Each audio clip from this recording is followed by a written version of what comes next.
Tem que alguém de Mauá.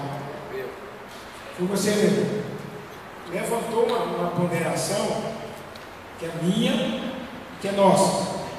Ele registrou o seguinte: nós devemos comemorar o 13 de maio de 1988, ou devemos criticar?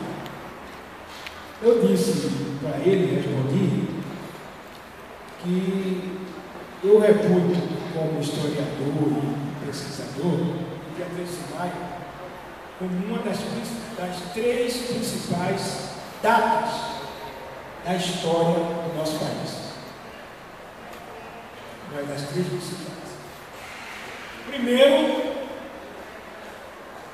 é o descobrimento. Veja bem, quando a gente fala em descobrimento, do ponto de vista histórico é polêmico, não é isso? É isso? Porque a gente sabe, a história nos ensinou que não era bem assim, não é isso? Não era bem daquele jeito, mas é uma data que marca para a história o nascimento do país. Então, por mais que eu tenha divergência com o que eu aprendi, o que nós aprendemos, vocês não, mais jovens, mas o que nós aprendemos na escola, que era boa parte era mentira, essa data é uma data importante. Nós comemoramos, não é isso? Apesar das críticas. A outra data importante é a independência, 7 de setembro. Nós deixamos de ser colônia. Nós éramos colônia de Portugal, certo, Pinato? Colônia de Portugal, a gente era subalterno, era um quintal. Vocês sabem que quando a coroa portuguesa se sentiu ameaçada por Napoleão, veio para o Rio de Janeiro, pegou a corte e chegou para o Rio de Janeiro, com aquelas roupas de veludo, veio do frio, chegou aqui, aquele calor de 50 graus, deve ter tudo assado, né? Mas chegou aqui, para plantar aqui. Só voltou para Portugal quando o cunhado do Montevideo ganhou por sorte a guerra com Napoleão. Voltaram. Então isso é uma forma. E outra data é 13 de maio. O 13 de maio é o início, é a marca de uma vitória importante dos escravos. Importante, por que é importante, na minha opinião? Porque ali a lei foi instituída e definiu que era ilegal o que era legal antes era ter escravo. Olha só a importância disso. Antes eu podia escravizar porque eu tinha a cobertura da lei. Por mais injusto, desumano, incorreto, inadequado que fosse, eu tinha a lei como retaguarda. Então eu não podia punir. Se eu fizesse uma rebelião, eu que era o criminoso, porque eu estava indo contra a lei, entendeu mesmo? Se o escravo fizesse a rebelião, ele estava errado. Olha só, perante a lei. Embora fosse justo que ele fizesse a rebelião, mas perante a lei. Quando foi aprovada a lei, o que é que aconteceu? Os senhores de escravos que mantivessem escravo, eles estavam contra a lei. Olha aí a importância dessa data. É uma data importante nesse sentido. Agora, quais as consequências? Se a liberdade conquistada com a lei foi aquela necessária e adequada, óbvio que não. Tá certo? Mas se dependesse dos parlamentares da época, ou das elites, nem isso nós teríamos conquistado. Por que eles queriam? Encabeçado pelo Rui Barbosa. Era justamente que a gente tivesse a liberdade gradativa. O que foi a liberdade gradativa? 5 anos antes foi aprovada a lei do sexo ordinário. Que sabeste que louco permitia a liberdade. A liberdade dos que tivessem mais de 60 anos. Nossa, que avanço! Como? Se o escravo vivia no máximo até 40 anos. O escravo vivia até 40 anos e o cara deu uma lei que libertava por 60. Ninguém mexe esse povo. Ninguém mexe. Olha só. Aí chamou-se a lei do ventre livre. Ventre livre. Que vocês sabem que os senhores de escravo, por que o país assumiu uma característica mestiça? Porque muitos dos portugueses, senhores de escravos de higiene, engravidavam as escravas. Então a lei do ventre livre era uma espécie de anistia àqueles que tinham uma cor mais clara, em tese. Então também não é só verdade, certo? Ela falou o seguinte: então, branco casou com a negra, teve um filho mais negro, filho assim mais clarinho, e portanto daí que a gente percebe, a gente não fala, que quanto mais, o cara fala, não, aqui não tem preconceito, tem racismo, tem. E quanto mais escuro, mais racismo recebe. Quanto mais negro, mais racismo recebe. Ou não é? E quanto mais pobre também. Certo? Olha aí, tem a ver com o processo de libertação. Por que atrasou? Porque o Brasil foi o último país do continente. Porque também tinha uma conotação econômica. 2/3 da população era escrava e construiu a riqueza do país sem receber salário. Quando estava já a luta pela libertação começou a crescer, o que ocorreu? Começou-se a liberar o de chocolate, começou-se a liberar a imigração. Ou seja, quando chegou a oportunidade do escravo liberto poder ter salário, optaram pelo estrangeiro. Falaram, por quê? Não, porque esses aí são mais, tem mais cultura, são mais racionais. E mais uma vez, nesse sentido, quando o mestre critica o conteúdo da libertação escrava, ele está correto. Embora a data seja histórica e comemorável, o resultado na prática ficou longe do que a lei propunha. Longe. Por isso que nós estamos aqui, por isso que nós lutamos. E uma das principais vítimas dessa diferença foi a capoeira. Uma das principais vítimas. Porque alguns mestres, alguns capoeiristas, não tinha essa alcunha ainda, alguns capoeiristas da época, foram equivocadamente ficar a serviço de quem era contra a liberdade de escravos. Quando foi criada a Guarda Negra, eu falava isso, a Guarda Negra foi criada com a visão de proteger a monarquia. Porque quem criou a Guarda Negra, quem tinha essa concepção de patrocínio, considerava a mestre antigo que a liberdade tinha sido concedida por uma benesse de uma princesa branca. Foi mentira total. A libertação dos escravos surgiu porque teve muito negro morto, muito capoeirista preso no Maranhão, no Pará, na Bahia, em Alagoas, em Pernambuco. Teve muita gente. E no Rio de Janeiro. No Rio de Janeiro, cuja capital era habitada 2/3. Tinha cerca na época 100 mil, quase 100 mil habitantes, 2/3 escravos. Então imagine você aqui lutado.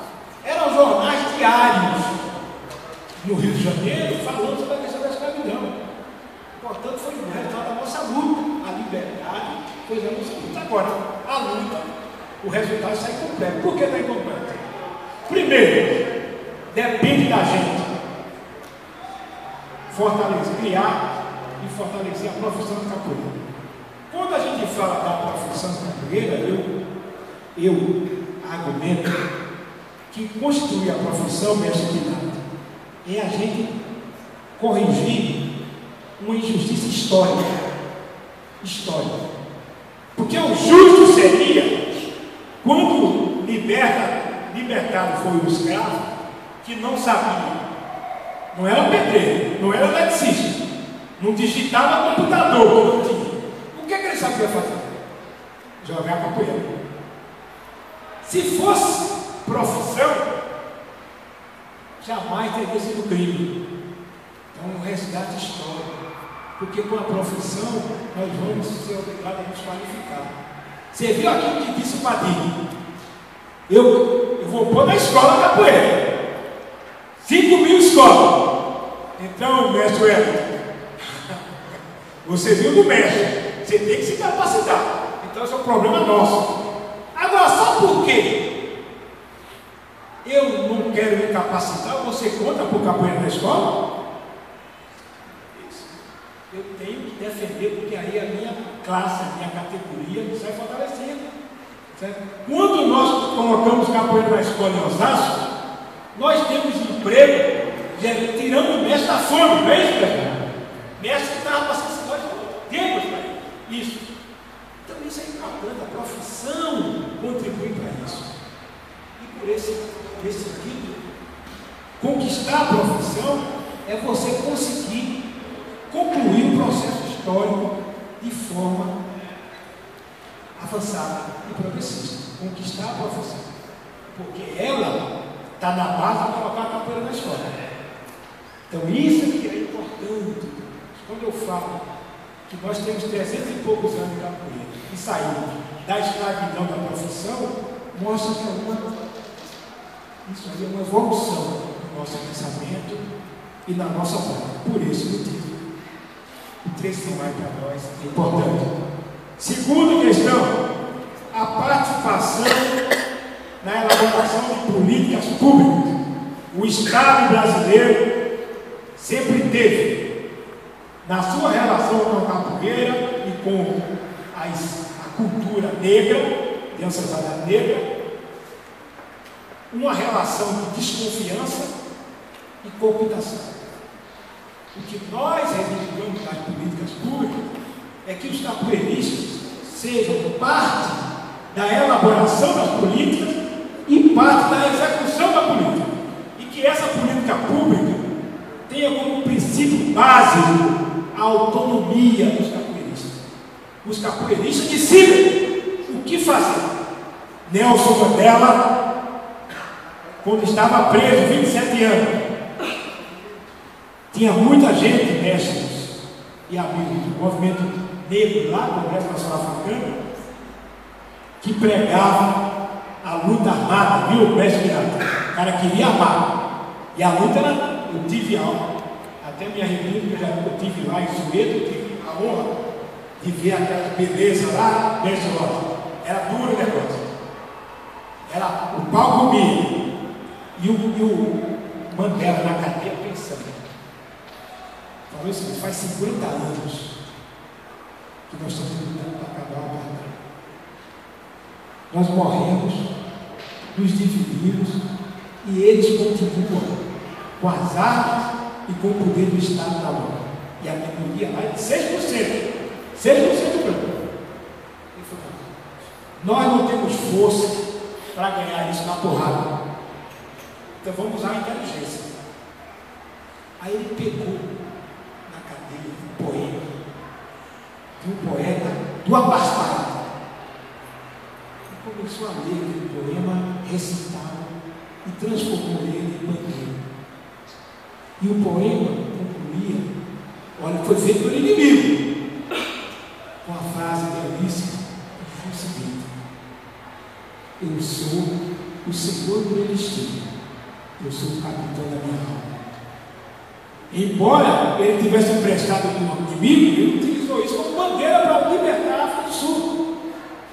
Então nós temos que aprender com a história, entendeu, meu irmão? Nós queremos ser os senhores e senhoras do nosso destino e os capitães e as capitães da nossa alma. Porque nós sabemos, os capoeiristas sabem o que sofreram e o que sofrem. Por esse motivo, as políticas públicas, mestre Wellington, precisa ter a contribuição apartidária e plural dos capoeiristas. Se eu pego na tua região, eu quero introduzir escola. Por capoeira da escola, eu vou chamar quem? Chamar os capoeiristas. Eu vou chamar o professor de educação física? Não, está certo. Vou chamar o professor de história? Não, está certo. Vou chamar por isso, que é a política pública. E por fim, a parte da conferência e a relação da política às eleições. As eleições para nós é o seguinte: nós temos eleições no Brasil a cada 2 anos. Temos eleições no Brasil, quer a gente queira, quer não. Se a gente não for votar, tem governador eleito. Se a gente não for votar, tem deputados e senadores eleitos. Por que a gente não usa como Mandela o poema dos adversários a nosso favor? Entendeu, Bernardo? Porque tem que usar a nosso favor. Então, já que vai ter candidato, nós vamos apoiar o candidato que se comprometa com isso aqui, com a nossa liberdade de expressão, com a autonomia da prática, com a inclusão da capoeira nas escolas, com a profissão da capoeira, com a inclusão, com a incentivo financeiro à prática da capoeira no Estado. Esses são os compromissos. Então nós queremos ter lado, voz e voto, para que a gente possa fortalecer a capoeira e na próxima eleição, 2016, nós elegermos vocês para representar a gente nas cidades. Por que não? Porque o mestre Balboneta não pode ser vereador em Osasco. Tem história, tem capacidade, tem competência para isso. Porque a gente se divide, a gente não usa a inteligência. Tá certo? Por que o mestre Pereira não pode ser vereador em Marília? Pode, tem capacidade, competência e história para isso. Por que o mestre Rosa não pode ser vereador em Mogi? Pode, deve, desde que a gente use inteligência. Mete chocolate no barulho. Mestre Tico em Santa Mária, mestre Del em Mauá. Mestre Del em Mauá. Então, por quê? A gente tem que se unir em torno disso, agora nem com a consciência, dizer o seguinte: claro que candidatura é uma coisa muito particular. Às vezes tem um cara, eu estou querendo dizer o seguinte: candidato a governador, presidente, capoeirista de consciência, voto naquele que se compromete com a capoeira. Porque se tiver, está achando que é esperto, para mim é um babaca. Certo? Se votar em cara que não tem nada a ver com a nossa luta, não serve, mestre Renan. Não serve para nós. Então tem que se comprometer. Qual é o compromisso? Tem que mostrar isso que nós fizemos aqui. Mas nós queremos isso. Você concorda, você fala aí. Nós vamos mandar a casa depois. E depois da eleição vamos cobrar. Porque isso aqui está gravado, certo, Nelson? Vamos lá, olha aqui. Você ganhou, né? Com o nosso apoio. Então aqui, ó. Não é mais fácil fazer isso e ter retorno do que chegar no governo que cada um votou em um e chegar lá e falar: olha, você ganhou agora. Ah, legal. Quem votou em mim foi o Nelson. Então é com ele que eu vou falar. Rosa, você votou em outro. Então por isso que a gente tem que votar de forma unitária. Por quê? Porque mesmo que a gente votar e o cara perder, nós temos força, coragem e unidade para forçar quem ganhou a atender a nossa reivindicação. Porque o cara pode até ganhar sem os capoeiristas. Agora, governar sem a gente, a capoeira não governa não. Então, nós temos que ter essa consciência. É esse processo que nós queremos debater com vocês e concluir, dizer que essa luta é difícil. Mas nós podemos obter ajuda a aproveitar as eleições para correr o Estado. Entendeu, Paulo? Para dar condições da Paulo para correr o Estado. Porque o Paulo Scarpa convida, o Padilha convida, como ele falou: olha, vamos fazer reuniões, vamos lá, tem reunião, vamos estar lá, para fazer as nossas reivindicações e exigir que ele cumpra os objetivos. Nós, meu sonho, sabe o que é? É a gente comemorar o nosso dia. Já fizemos isso, né, senhor? Com a grande passeada dos capoeiristas, com birimbau, todos de branco, parar as avenidas sem quebrar nada, sem incendiar nada, mostrar que nós temos consciência e fazer com que isso repercute no nosso país. E é essa a proposta que eu trago aqui para vocês para concluir. Além da gente ter essas considerações que a coordenação elita pode tocar, eu estou propondo que a gente marque um dia, uma data, antes do congresso, para que a gente vá para a rua. Vá para a rua, mostrar a nossa força, a nossa consciência, certo? E mostrar como nós somos. Mostrar para a sociedade, porque se a sociedade não entende a gente, não enxerga a gente como setor importante, não adianta. A capoeira só não resolve. Sabe por que não resolve? Porque quando você sai da academia e da aula, você vai para o mercado, você vai levar o filho na escola, você vai no médico, você pega ônibus, você dirige. Portanto, as políticas gerais interessam a capoeira. Porque se tiver o preço for muito caro, atrapalha a capoeira. Se não tiver transporte coletivo de qualidade, atrapalha a capoeira. É certo? Se não tiver estradas boas, atrapalha a capoeira. Se não tiver condições de vida adequadas, atrapalha a capoeira.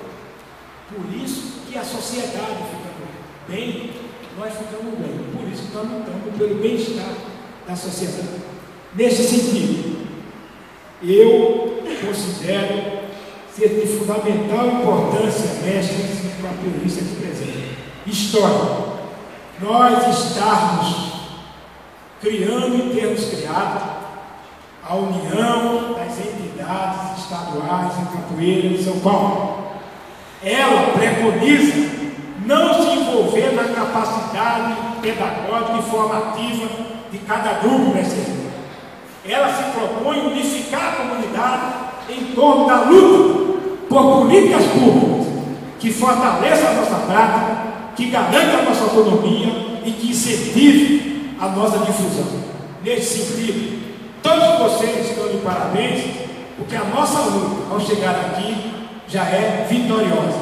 E a nossa vitória será definitiva com a participação de todos e dos que aqui não estão, para que nós possamos, mais uma vez, dizer aos governantes e aos representantes do executivo do nosso país e do nosso estado que a capoeira vive, a capoeira resiste e a capoeira continuará crescendo, porque nós somos parte integrante da história do nosso povo e do nosso país. O Brasil sem a capoeira não seria Brasil, e a capoeira sem o Brasil não seria capoeira. Muito obrigado.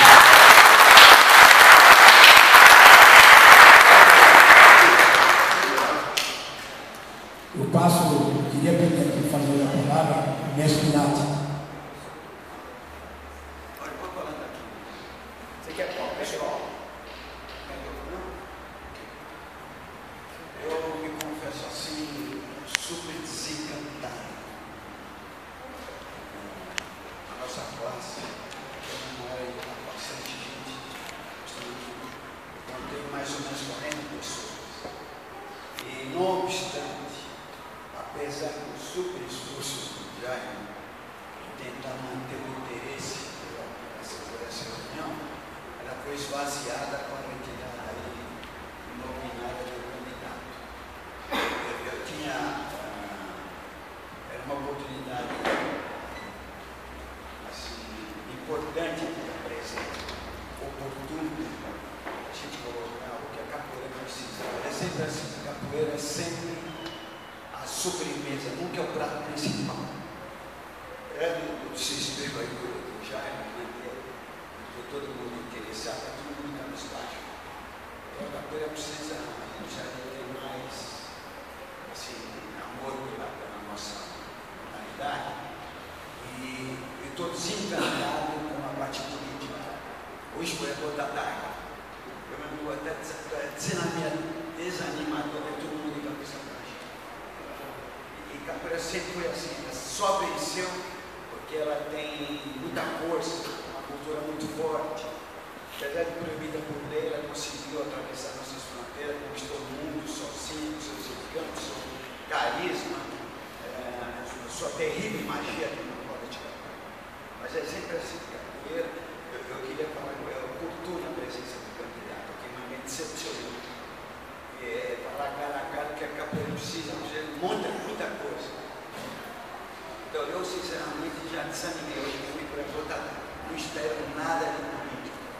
Apesar do esforço que já é o quase um elemento à parte, não é o caso dele. Então, o político para mim chega, estou desencantado. Essa reunião hoje foi tratada. Só no BNB, não sei ter ligado com o Jair. Ele fez super esforço, mas não acredito na política.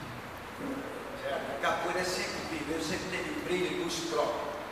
Conquistamos muito sozinhos, nossos encantos, nosso glamour, nosso carisma.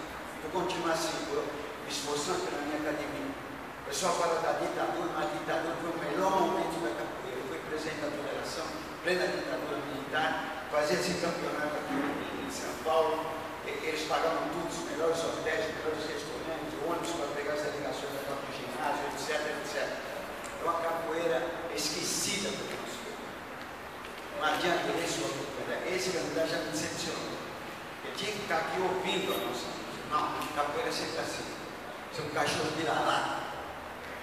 E não sou. Eu tenho muito orgulho de ser capoeira. Então isso me irritou profundamente. Só não retirei, eu não sei delicado com você. Apesar do seu esforço e dedicação de Deus.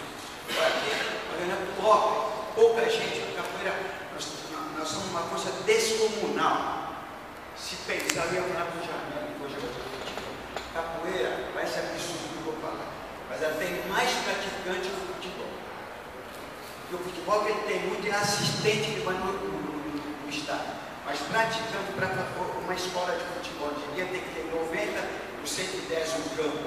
Nem o Corinthians tinha dinheiro para ter um terreno corroborando que todo mundo presenciou e corroborando que auxiliou. Então, para jogar futebol hoje em dia, em São Paulo, um terreno grande para ter um campo vai ser um mercado, um conjunto residencial, mas não vai ter espaço para futebol. Futebol tem que ter espaço com nós, aqui nesse recinto aqui, dá umas 10 rodas de capoeira. Em 3 metros de diâmetro, a gente pode treinar em cada roda 500 caras. Então, capoeira tem mais praticante que o futebol. Nós somos tratados como um cachorro vira-lata. Hoje aqui foi exemplo disso. Todo mundo desanimado. Então, eu vou deixar de frequentar. Eu não acredito mais em nada no governo. Capoeira tem que vencer pelas próprias pernas. Eu sou os próprios de engano. Eu estou irritado com isso. Eu vim aqui, não se faz nada. Os militares que foram muito criticados, o melhor governo para nós. A capoeira foi tratada com muito interesse, com muito carinho, com muito respeito. Entendeu? Para mim é o fim da picada. Desculpa você, mas eu sou bem. E não venho mais. Obrigado.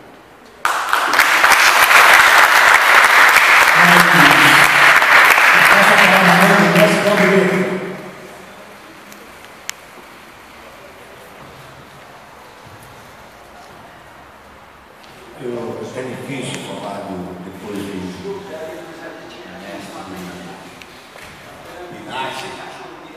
Mas Pinati é uma referência nacional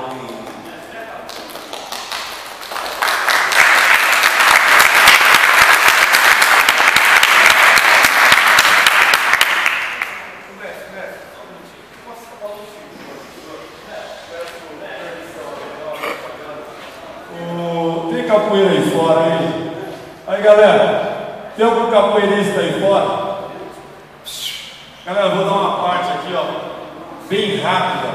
E até vocês me desculpem aí a minha forma de expressar. Eu sou uma das ovelhas negras da capoeiragem. O pessoal não gosta do meu estilo, não gosta da minha improvisação, calça vermelha, mas é assim. O que o mestre Pinati falou, na verdade, eu considero muito o mestre Pinati, é um amigo meu, considero demais, estou falando com ele aí. Sim. Mas assim, sem a política, nós não chegaremos em lugar nenhum. Cada cidade, quem trabalha em cidade, chegar lá em Mauá, alguém vai te ajudar se algum vereador não te ajudar? Não. O mestre Pinati, ele tem mais de 200 professores e mestres formados.